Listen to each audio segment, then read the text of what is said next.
योग वशिष्ठ उत्तर रामायण 887। जय श्री वशिष्ठ मुनि। मिथ्या भ्रामिक संकल्प जे छे ते घड़ाकाश तथा आकाश जुदा छे। आकाशनी अंदर बाजू आकाश बीजू। आवा संकल्प करनारो हूँ ब्रह्म थी जुदो छू तेम मानु छू। सदात्मा जे मन वाणी वडे पण अगम्य छे। मन वडे अगम्य तो मननी बादबाकी सौ करी ले पछी शुं वधशे? मनोनाश के मननो निषेध करी देवाथी सौ पोतपोताना शरीर थी कल्पना मात्र करी ले के व्यक्तिगत मारे मन शरीर में छे ज नहीं तो आपणी जे अवस्था थाय छे ते त्यां छे ईश्वर। ज्यारे मन नथी कल्पना करी लीधी, मननो निषेध करी लीधो, त्यां ईश्वर छे, त्यां सदात्मा छे। बीजू वाणी वडे अगम्य छे। तो आटली कथा श्रवण थी करशू शुं?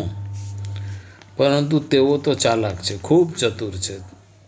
तमने कंईक तर्क आपशे जे तमने योग्य लागवा मांडशे। एक गुरु तो एवा हता जेणे विश्व रेकॉर्ड कर्यो तेटलुं बोल्या। वाणीथी संभव नथी मेळ करवो सदात्मानो। परंतु आ गुरु कहता कि हूँ बोलतो ज नथी, हूँ तो मौन छूं। आपणे तेना खुलासाथी संतोष पण थई जाय छे। बहु आश्चर्य छे। आ भारतना सो कोल्ड खूब ज होशियारी धरावे छे। मल्ल जेवा छे। मल्ल शरीर में तेल लगाड़े कुश्ती करवा तो ती हाथ में न आवे ने पकड़ी न शकाय। जाने भी दो यारो। हवे वाणी नथी, हवे मन नथी, तो इंद्रियों बहारना विषयों ग्राह्य करी बुद्धि ने मोकले पछी तेनु मन वगरनु शुं शाक करवानु? जगत ज खरी पड़े ने। एटले ज कहे छे कि कां तो जगदीश मळे कां जगत। Choice is yours. आपका वक्त शुरू होता है अब। हवे कहे छे शास्त्र, आपणुं शास्त्र ज कहे छे सनातन धर्मनुं के निर्देश पण करी शकाय तेम नथी। शुं करशुं बोलो? आनो सीधो सादो अर्थ थयो के सदात्मा परमात्मानी शोध ए मात्र ने मात्र स्वयंनो ज इजारो छे। बहारथी कोई निर्देशन आपी शके नहीं। अज्ञान वडे आपणामां ज रहेलो आ सदात्मा ढंकाई जाय छे।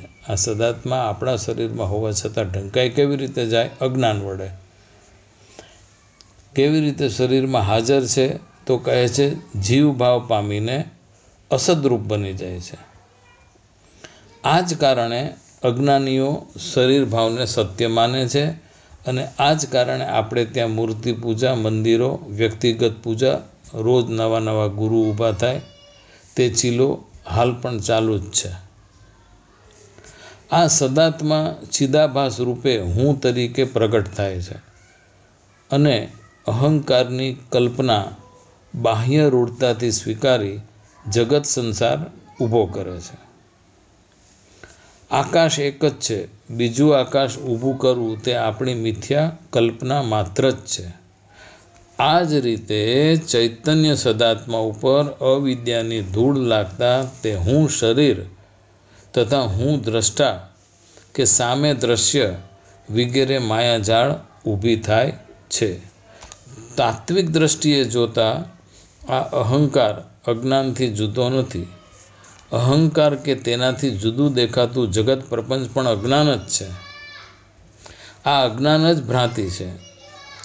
हवे आपणने ख्याल आव्यो કે સર્વ કલ્પનાઓનો અધિષ્ઠાન. હવે આપણને ખ્યાલ આવ્યો કે સર્વ કલ્પનાનું અધિષ્ઠાન, આધારરૂપ, કારણરૂપ બ્રહ્મ ચૈતન્ય જ સત્ય છે.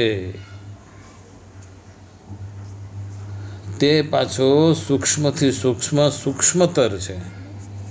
ઝીણામાં ઝીણું આકાશ, ઝીણામાં ઝીણું આકાશ સ્થૂળ સાબિત થાય છે તેની સામે, તેમ કહે છે. હવે આવા સ્વરૂપમાં પરમેશ્વરને મંદિરમાં કેવી રીતે પકડશું?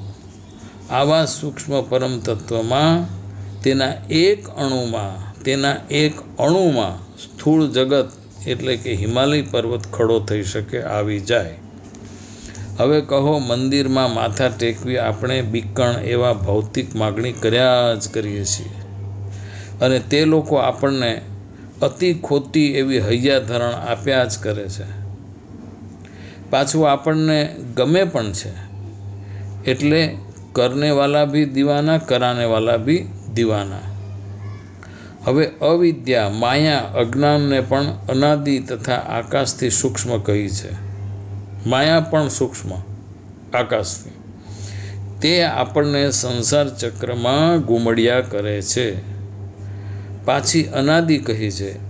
એટલે જ જ્યાં સત્ય જરા પણ જોવા પ્રયત્ન કરશો, આ વળી પછી રીભુ ગીતા આવી, જ્યાં જરાક પણ સત્યને જોવા પ્રયત્ન કરશો ત્યાં અસત્ય આવીને ખડું થઈ જશે.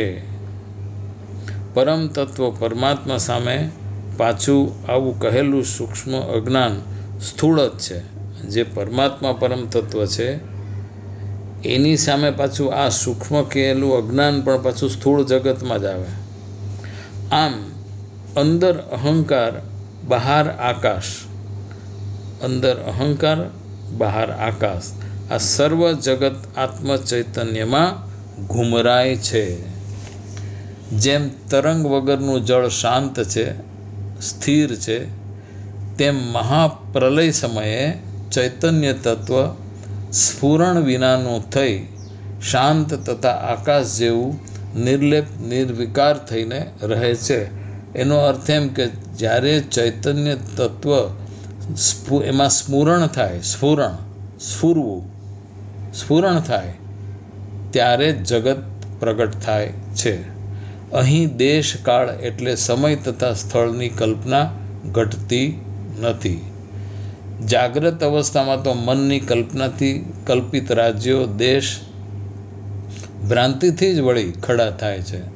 આવું ભાસમાન થાય છે. આ દેશ, આ કાળ સંકલ્પ વિકલ્પથી અને ભ્રાંતિથી જ અનુભવમાં આવે છે.